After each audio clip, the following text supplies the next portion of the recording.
Meus caros amigos e amigas, boa tarde. Jesus nos abençoe mais uma vez em que nós nos encontramos reunidos em seu nome. Que alegria poder mais uma vez viver essa experiência que eu sempre tenho gostado de ressaltar. É uma experiência, uma oportunidade renovada de se encontrar com Jesus Cristo. A partir do instante em que nós refletimos sobre o seu Evangelho, redivivo através da doutrina dos Espíritos. Que Jesus nos abençoe.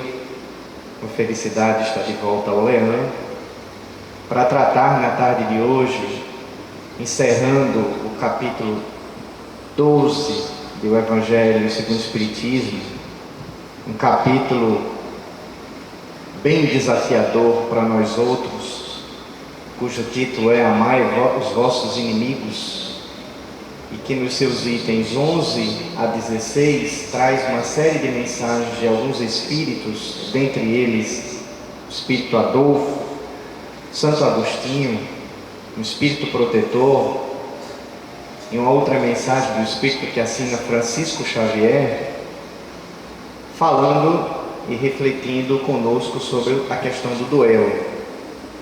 Eu achei interessante a proposta da temática da escala do Leão, porque ela já nos convida naturalmente a uma reflexão que a gente faz quando pensa nessa questão do duelo e coloca um adjetivo antes: o bom duelo. Qual duelo que pode ser bom? Essa é uma pergunta que fica martelando na nossa mente.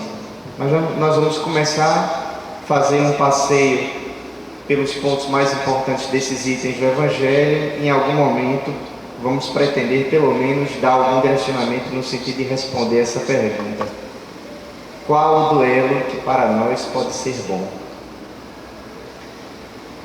Muito bem.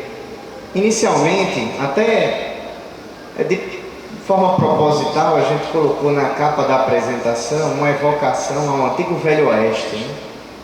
Porque antigamente, mas a gente até coloca um ponto de interrogação para perguntar se esse antigamente é antigamente mesmo, e aí as palavras de Beta já mostraram para a gente que, infelizmente, a humanidade terrestre ainda não se libertou completamente desta palavra. Duelo, brigas, dissensões, guerras, ódio ainda fazem parte das palavras que estão sendo conjugadas, dos verbos que estão sendo conjugados pelos nossos irmãos em humanidade. Infelizmente, enquanto elas fizerem sentido no nosso mundo, a regeneração para todos nós ainda vai ser somente uma promessa. Mas a grande pergunta que o Evangelho faz, já para que a gente comece a ter esses questionamentos martelando na nossa mente e no nosso coração, é o que nós podemos fazer. Parte da mensagem preparatória da nossa irmã Beth seguiu nessa linha, refletindo com Emmanuel sobre a nossa grande necessidade de paz e sobre qual é a nossa parte, o que nos compete nesse sentido. O que nós podemos fazer? Então, a interrogação vem para que a gente reflita que esse antigamente não é tão antigamente assim. Muito embora o que nós éramos capazes de fazer no passado, já ou não somos mais capazes de fazer no presente, ou pelo menos já existe um grande apelo da sociedade contra. Mesmo os nossos irmãos lá do Oriente, que estão se digladiando, já conseguem mobilizar o restante do mundo em atos de repúdio com relação a esse conflito que se arrasta por décadas entre os israelenses e os palestinos, por questões tão bobas, parecem assim, briga de criança mesmo, né? Que roubou o lanche do outro e ficaram de mal, né? São coisas ainda tão infantis, mas infelizmente ainda se fazem presentes no nosso mundo. Talvez não exista o que existiu há algumas décadas atrás. Por exemplo, quando nós vemos na imagem aí o retrato histórico de um fato que aconteceu na primavera do ano de 1909, quando o juiz, o senhor Conde de Penha Garcia, e os 4 padrinhos que eram conselheiros do reino de Portugal à época, preparavam as pistolas para que 2 ilustres e, à época, considerados honrados deputados da nação, naquela época, os senhores Afonso de Espregueira e Caieiro da Mata, travassem um duelo que à época já era proibido por lei, mas ainda aceito pela sociedade, para que eles resolvessem de uma vez por todas as incansáveis querelas que existiam entre ambos no exercício parlamentar. Então, tanto brigaram, tanto se ofenderam e se magoaram de parte a parte, que em algum momento, para decidir quem tinha a razão, decidiram então duelar. E por muito tempo a humanidade acreditou que essa era uma forma justa de decidir em casos onde não se conseguia chegar a um denominador comum. E as pessoas chegavam ao cúmulo de inclusive dizer que isso tinha a aquiescência divina, porque Deus então providenciaria para que ganhasse o duelo aquele que tivesse razão. Vejam só que coisa absurda, não é? Absurda. A gente olha para um cenário, uma situação como essa, e a gente já fica assim, poxa, mas isso é coisa do passado. E realmente, nesses termos, desse jeito, dessa maneira, a gente já pode considerar verdadeiramente que é coisa do passado. Hoje, de uma forma geral, quando 2 pessoas não conseguem resolver pendências que têm de parte a parte, de uma forma amigável, recorrem às muitas possibilidades que o moderno direito permite para que elas vão lá e na justiça discutam, resolvam e entrem em um acordo. Muito embora essa conveniência social nem sempre ainda é obedecida por muitos irmãos nossos que, embora não estejam mais nas praças públicas, à luz do dia, travando esses duelos que nós estamos vendo na foto, ainda são capazes de fazer coisas iguais ou piores na obscuridade. Mas pelo menos isso já é nos meandros da lei. Eles têm que se esconder para fazer um ato que já é escuso, porque a sociedade progrediu para eliminar esse ato que já é considerado de uma certa forma como um ato de barbárie. É por isso que em O Evangelho segundo o Espiritismo nós vamos encontrar o Allan Kardec, em conjunto com esses imortais da codificação que nós referenciamos, lá no item 14, dizendo que os duelos vão se tornando cada vez mais raros, e se de tempos em tempos alguns de tão dolorosos exemplos se dão, como por exemplo esse caso que nós estamos vendo no Oriente Médio, o número deles não se pode comparar ao que acontecia outrora. Efetivamente, no momento atual, embora guerras isoladas, embora disputas por terras, embora combates específicos entre determinadas etnias, de uma forma geral, nós podemos dizer que o nosso planeta, que o nosso mundo já caminha na direção da paz. A maioria das pessoas já buscam a paz, muito embora a paz ainda seja para nós, enquanto humanidade, totalmente uma meta a ser desenvolvida no tempo. Mas já não temos os históricos de guerras que tínhamos no passado, onde costumeiramente, em algum momento, sempre existiam nações brigando com nações, países brigando com países, países querendo sacar, roubar, conquistar outros países, impérios que iam ampliando os seus territórios, invadindo os territórios alheios, se viciando as pessoas, tornando-as escravas para que o seu poder pudesse se alastrar. Os impérios de antigamente, como por exemplo o Império Romano e outros impérios, todos eles caíram. E hoje a sociedade já luta, já anseia, já pede, já clama talvez por essa paz. que depende do esforço de cada um de nós. Depende da colaboração de cada um de nós para que ela possa se concretizar. Então, o que é o duelo? E aí os espíritos, todos esses universitários que nós vamos encontrar aí nos itens 11 a 16 do Evangelho, vão nos convidando a refletir que, para alguns, ou naquela época em que aqueles dois parlamentares duelavam, calibraram as suas pistolas e foram lá tentar decidir quem é que tinha razão pela força, se pensava talvez que o duelo fosse uma ação de legítima defesa, um ato de coragem, de desprezo pela vida. Afinal de contas, aquele que duelava demonstrava coragem, vigor, não tinha medo de se expor a uma condição de risco. Um meio de resolver as disputas pela força. São todos questionamentos. Seria uma forma de demonstrar honra, de demonstrar grandeza diante dos homens? A forma de colocar em prática o que estava lá na antiga lei, olho por olho, dente por dente? Ou um pretenso juízo divino, como nós falamos?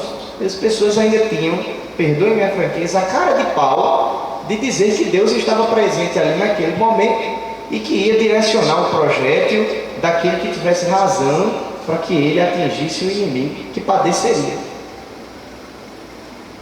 Os universitários da tarde de hoje, os queridos imortais da codificação, em conjunto com Kardec, nos mostram que, muito ao contrário, o duelo é um resquício de barbárie, um resquício ainda da nossa condição de animalidade, de infância espiritual.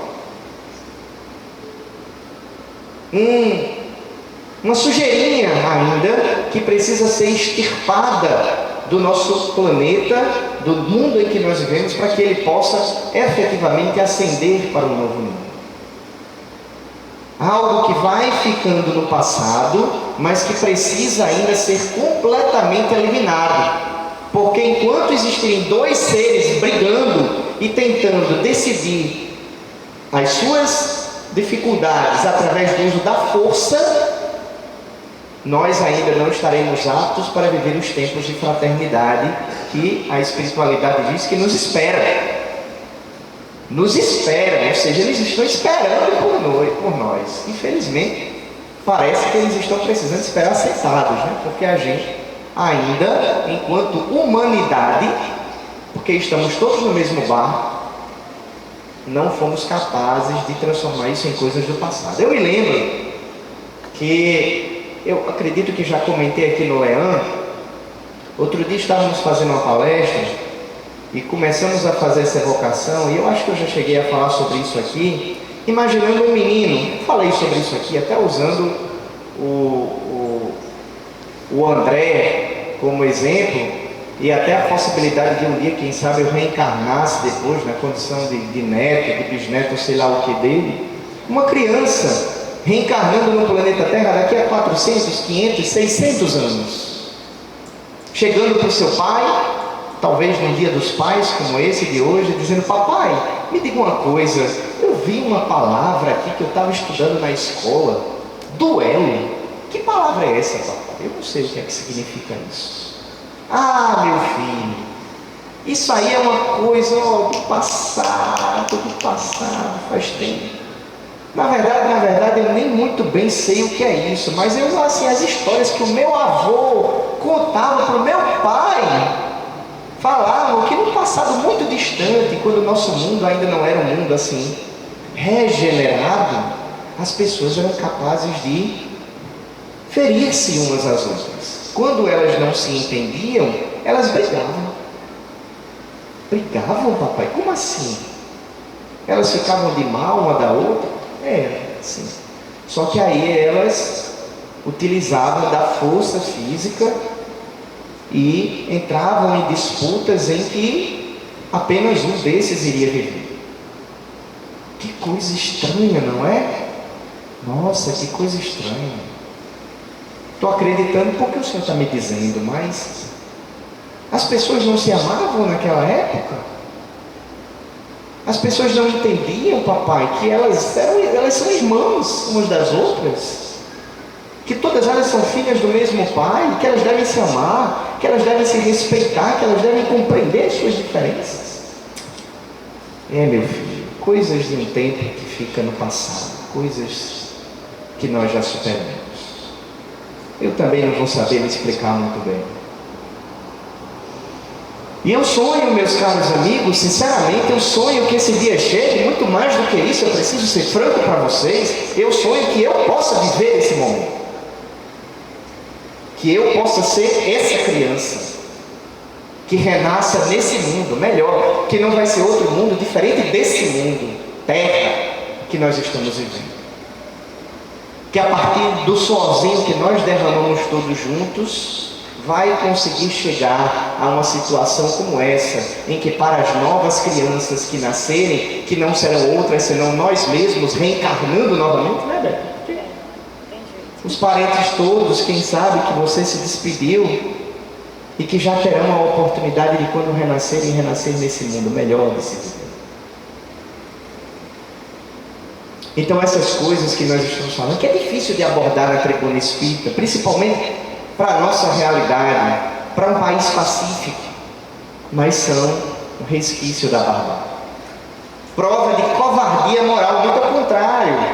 Aquelas pessoas que estavam ali, muito ao contrário de serem corajosas, eram covardes. Porque a verdadeira coragem está exatamente em você superar o seu orgulho, a sua vaidade,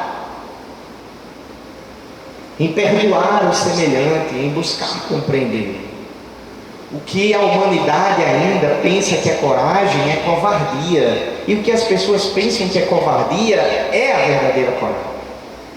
É comum ainda algumas pessoas dizerem, mas Beta, fulana lhe caluniou, ela falou mal de você, e você não foi lá retribuir na mesma dose. Que covardia é a sua? Não.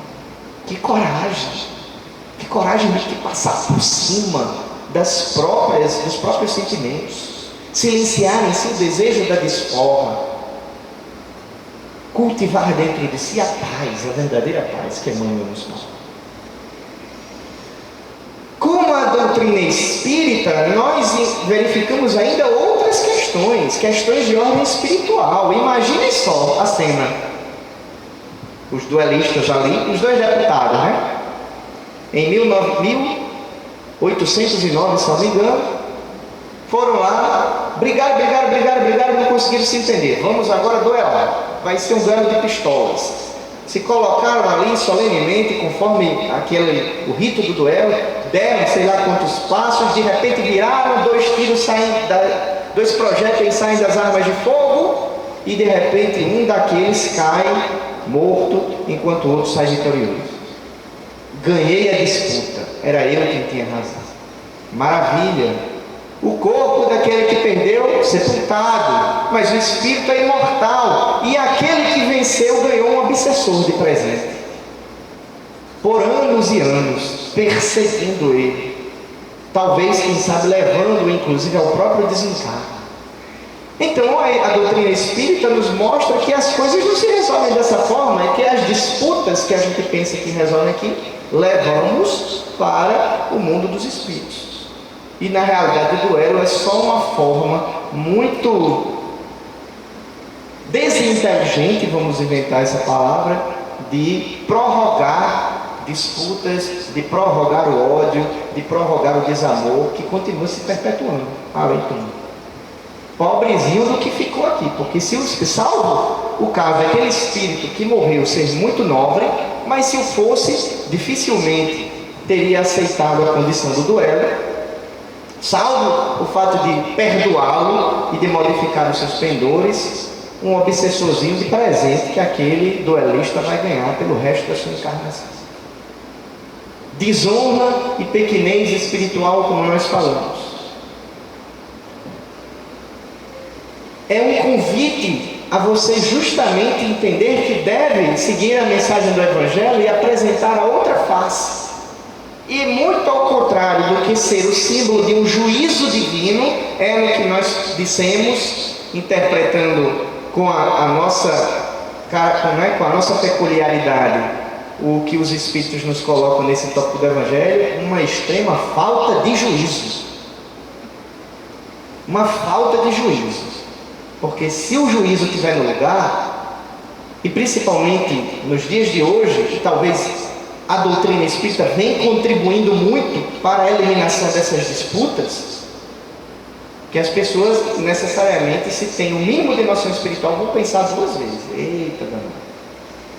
É melhor me lembrar da inesquecível frase do Evangelho de Jesus que diz: reconciliai-vos o mais depressa possível com o vosso adversário. Então é uma falta de juízo.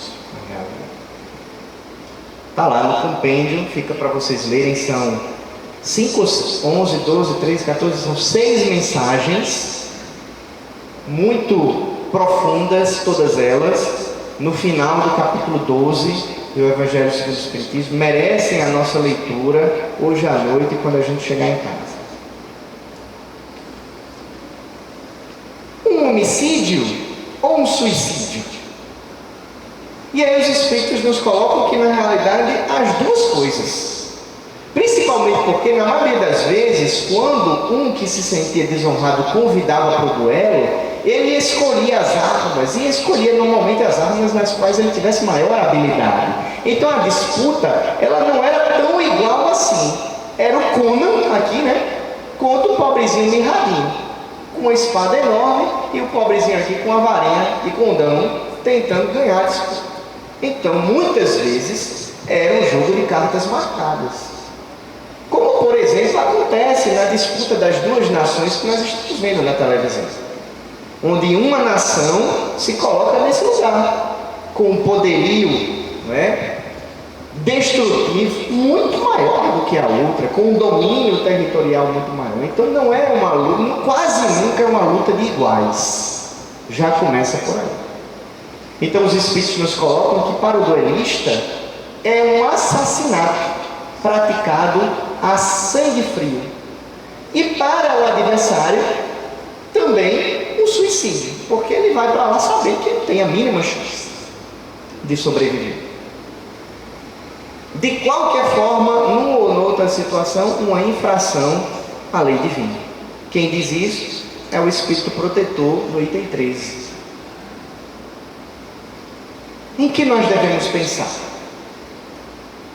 E aí é o Espírito Adolfo, quem iniciando os comentários já coloca de cara que verdadeiramente grande é aquele que, considerando a vida como uma viagem que o há de conduzir a determinado ponto, pouco caso faz das asperezas da jornada e não deixa que seus passos se desviem do caminho reto.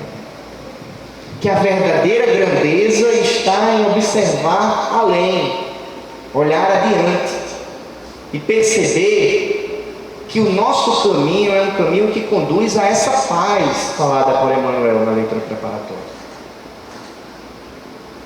E aquele que é verdadeiramente grande não se desvia desse caminho reto, conforme nos diz Adolfo. Não se desvia.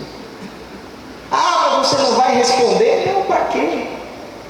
Para quê? Se eu não tiver nada de bom para dizer?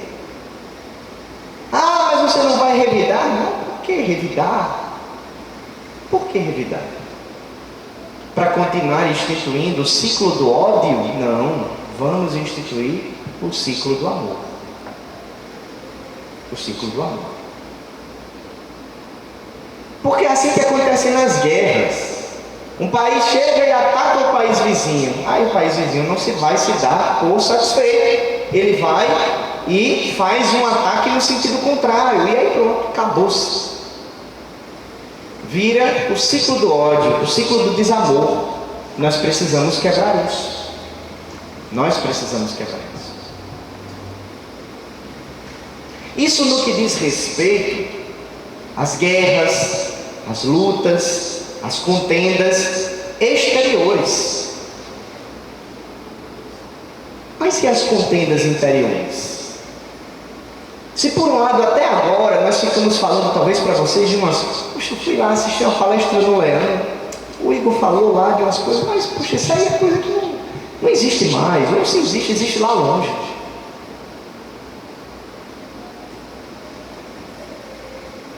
E os duelos que estão acontecendo silenciosamente num país estranho e diferente, num mundo estranho e diferente que é o mundo interior de cada um de nós. Eis o convite à reflexão que nos fazem os universitários. O primeiro dele é Emmanuel.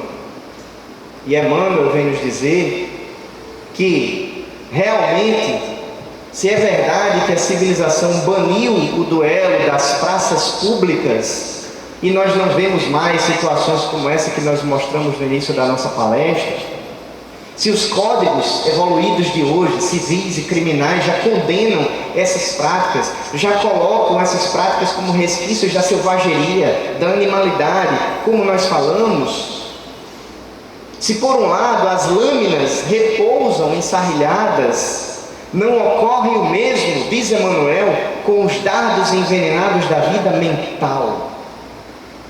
Da vida mental. Desse mundo interior que existe dentro de cada um de nós. Muitas vezes, diz Emmanuel, arremessamos raios de perturbação e indisciplina, angústia e destruição por todos os ângulos da estrada em que a nossa vida se movimenta. São os pensamentos desvairados do psiquismo deprimente. Está lá no livro Canais da Vida. Então vejam que o Espírito de Emmanuel nos convida a pegar todo esse conteúdo do duelo e refletir sobre ele dentro da nossa própria intimidade e verificar quantas vezes nós não estamos repetindo essas contendas em nível menor, nas discussões verbais, em todas as horas em que a gente perde a paciência. Aliás, perde a paciência entre aspas, porque ninguém perde aquilo que tem. Se perdeu a paciência, porque na realidade ainda não conquistou a paciência. Igor, fulano lá do trabalho, você não conhece, ele me, como diz no popular, me caningou tanto que eu perdi a paciência. Não perdeu, porque se você tivesse conquistado a paciência, não a perderia mais. O que o Espírito conquista, ele não perde. Faz parte das suas aquisições. Então, você ainda precisa conquistar a paciência. E o seu colega de trabalho, que lhe caninga todo dia, é a oportunidade valiosa que Deus coloca no seu caminho para que você treine, para que você pratique. Então, quantas vezes o duelo sai do nível das nações, mas continua no nível das nossas relações. E eu pergunto para vocês, se muitas vezes uma palavra proferida, carregada de sentimentos negativos, não é pior que uma flecha que penetra no coração. Quantas vezes a palavra consegue ferir muito mais que qualquer arma letal que nós consigamos imaginar.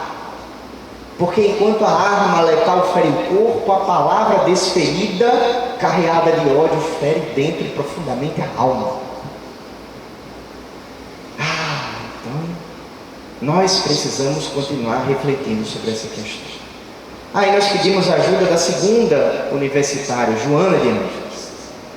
Começamos com Kardec e os Espíritos em O Evangelho segundo o Espiritismo. E agora seguimos com Emmanuel e com Joana.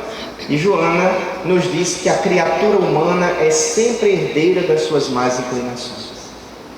Antigos hábitos do passado espiritual não desaparecem com facilidade.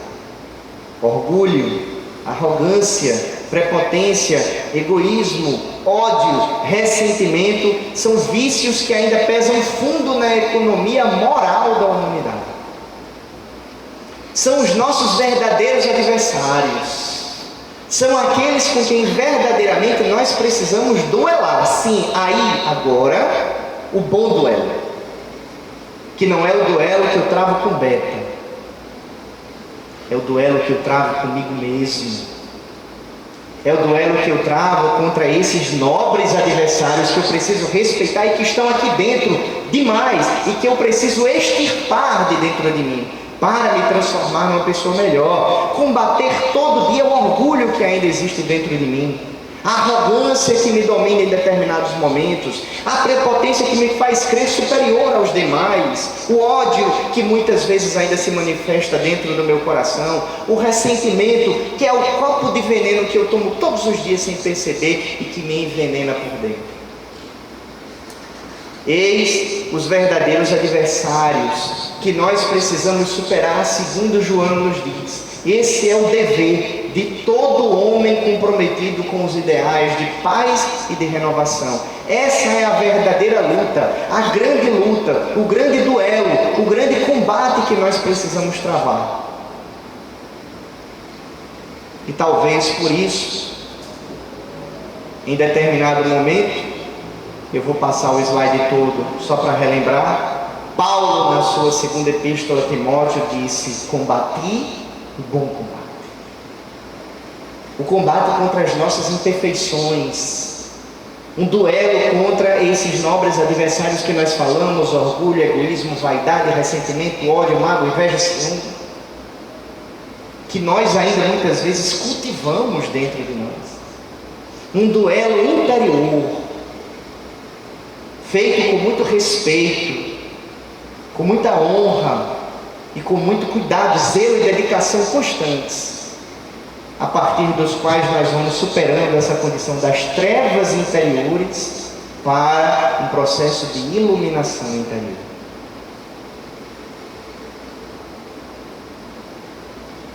E aí nós vamos adiantar os slides,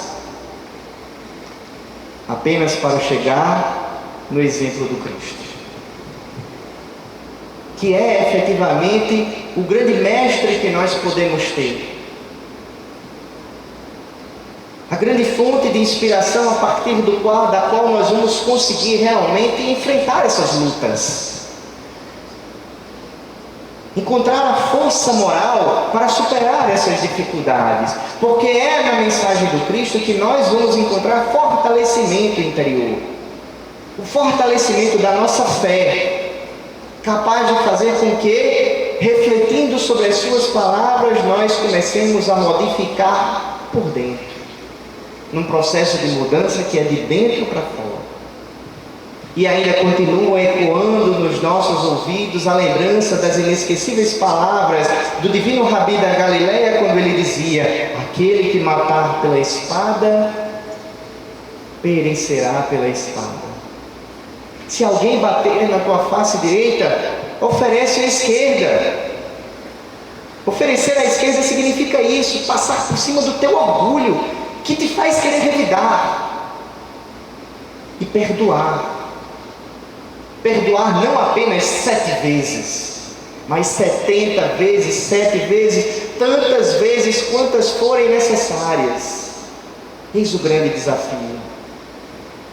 Para chegar na condição de um Cristo que, imolado como um Cordeiro de Deus, diante daquela cruz, contemplando a multidão, dá o exemplo do que significa realmente travar o verdadeiro combate. Ele que não precisava corrigir-se de nada, elevando o seu pensamento a Deus e pedindo perdão,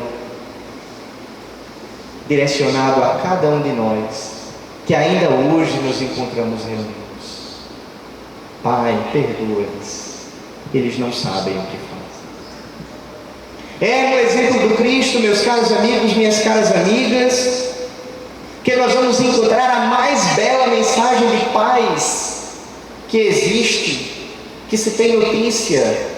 Se os homens se direcionassem apenas pelos códigos morais pregados e exemplificados por Jesus, não mais haveriam guerras, não mais haveriam lutas, sejam elas as lutas exteriores de povos e de nações, sejam elas as lutas interiores que ainda nos fazem combater internamente os nossos vícios e as nossas imperfeições.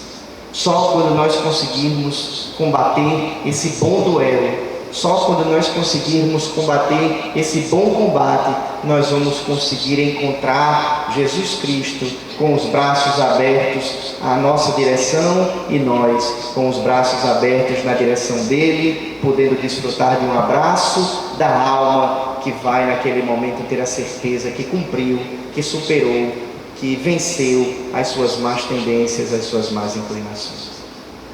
Então que nós possamos seguir como ovelhas o divino pastor, os cordeiros que vão tentando seguir, caminhar, trilhar os passos de Jesus, para que cada dia de nossas vidas seja um dia melhor e que em cada dia das nossas vidas nós possamos entregar para o mundo uma pessoa melhor. Que Jesus nos abençoe, que Ele nos envolva com as suas brações de muita paz e de muita harmonia, meus caros amigos. Graças a Deus.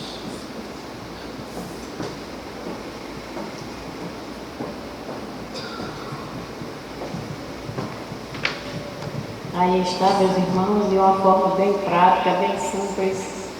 O nosso irmão Igor expôs a respeito do duelo e também do duelo bom, né? Quando nós nos dispomos a fazer a nossa transformação íntima e duelar com os nossos adversários também íntimos, né? Como ele mesmo falou.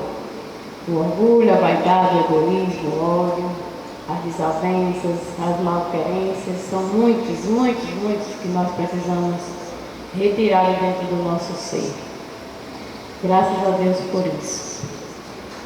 No próximo domingo, como o nosso irmão Igor já falou, foi encerrado hoje o capítulo 11, capítulo 12. E no próximo domingo nós vamos iniciar o capítulo 13. Não sai da vossa mão direita que dá a vossa mão esquerda, ou vice-versa. Não sai da esquerda. Não sai da vossa mão esquerda que dá a vossa mão direita. E aí, quem vai fazer o comentário do exórdio é Carlos Albertino. Ele vai fazer a explanação da questão 918 do Livro dos Espíritos. Eu que vou fazer o comentário do Evangelho. Capítulo 13, verso de 1 a 6.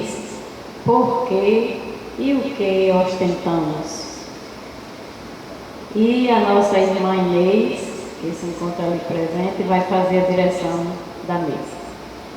Então, todos sejam bem-vindos.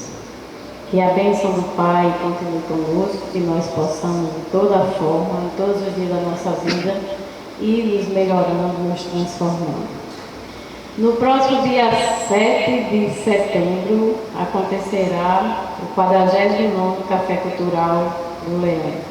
Quem vai fazer a nossa palestra é a senhora Ana Cláudia Bittencourt, que vem do Rio de Janeiro. Ela fala e canta e toca violão. Então será mais um evento grandioso. Que todos possam nos ajudar, estando presentes conosco, nos dando o prazer de nos confraternizarmos por uma manhã inteira. E é muito interessante os nossos cafés, porque além de termos a mesa farta que alimenta o corpo, temos também a espiritual, que nos deixa renovados, que nos anima, porque o aprender com essas pessoas que têm um estudo mais profundo nos deixa mais sábios também. E para encerrar, nós vamos fazer a nossa prece final. Os passos estão acontecendo daqui mais alguns instantes. Pedimos apenas que os nossos irmãos continuem no silêncio, porque isso nos ajuda a harmonizar o ambiente. E agradecer a Deus por tudo, dizendo assim: obrigado, Senhor, pelas dádivas celestiais que Tu nos concede, pelas bênçãos do vosso amor que nos acalma, nos acerena e nos ajusta, pela nossa mente que a cada dia vai aprendendo o Teu Evangelho e também procurando colocar na prática tudo que temos aprendido de Ti, vivendo e revivendo junto com todos os nossos irmãos da jornada espiritual a melhor forma de sermos felizes, abençoando a nossa vida e agradecendo a Ti, porque Tu estás sempre conosco. Obrigado, Senhor, por esta casa que nos acolhe, pelos bons espíritos, anjos guardiões e protetores de cada um de nós, que nos permitem aprender diante do teu amor, da tua bondade, desta boa nova que enobrece a nossa vida, a nossa alma. Que cada um deles receba de ti também a bênção e prossigam como obreiros da vida eterna, nos ajudando no trabalho do bem. Que esta casa, cada dia, possa explanar o seu amor na direção de todos, daqueles que chegam muito felizes, mas também na direção daqueles que chegam muito cansados, muito tristes, muitas vezes oprimidos, depressivos, e buscam a ti, Jesus, como nos ensinou o Evangelho: vinde a mim todos vós, que estáis cansados e oprimidos, e eu vos aliviarei. E aqui temos a certeza de que estás, e aprendendo contigo, vamos conseguindo renovar as nossas forças, aumentar a nossa fé e caminhar sempre à frente, porque tu nos aguarda com os braços abertos. Abençoa, Senhor, bendita todos os trabalhadores desta casa, abençoa todos os nossos irmãos, familiares e amigos, a todos os que sofrem, que estão cansados e oprimidos em outros lugares da nossa terra. Estando cada um na condição de encarnados ou desencarnados, possam receber a tua bênção. Em nome de Jesus, que assim seja.